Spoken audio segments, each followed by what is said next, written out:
Lawmakers on Capitol Hill are reacting this morning to our exclusive polling. Joe Khalil tells us what they're saying. Joe, good morning.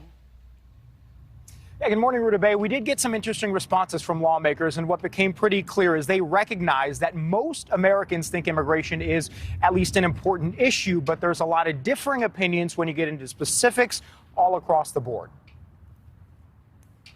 Americans are all over the board when it comes to opinions on one of the most divisive issues in politics today: immigration. According to exclusive NewsNation polling, a third of Americans have a positive view of legal immigration versus 22% who view it unfavorably. We welcome immigrants, but you got to do it in a legal process, and we need to know who's coming in. Republican Senator Rick Scott says most Republicans support immigration, but also believe there should be more investment to secure the southern border.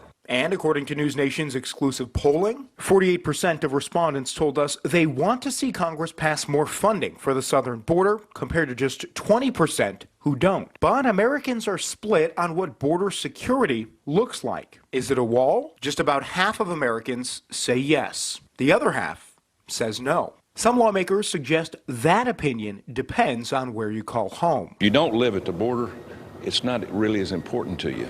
But while a plurality support more border security, a much larger majority, 70% of respondents, say they support a pathway to citizenship for undocumented people living in the U.S. already. To me, that's commonsensical. Democratic Senator Tim Kaine says support for both border security and citizenship for dreamers and others willing to pay taxes, work, and adjust their legal status used to be mainstream in Congress. I can understand why a lot of Americans think that deal makes sense.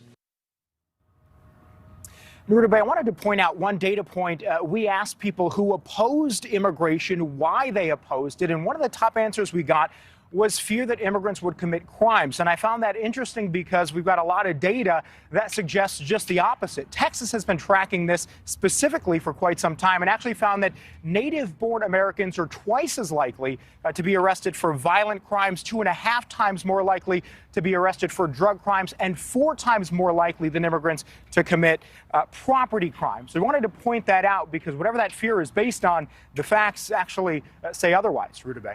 Excellent point. Joe, thank you so much. Thank you so much for watching. Make sure to click on the red subscribe button below so you can get more of NewsNation's fact-driven, unbiased coverage.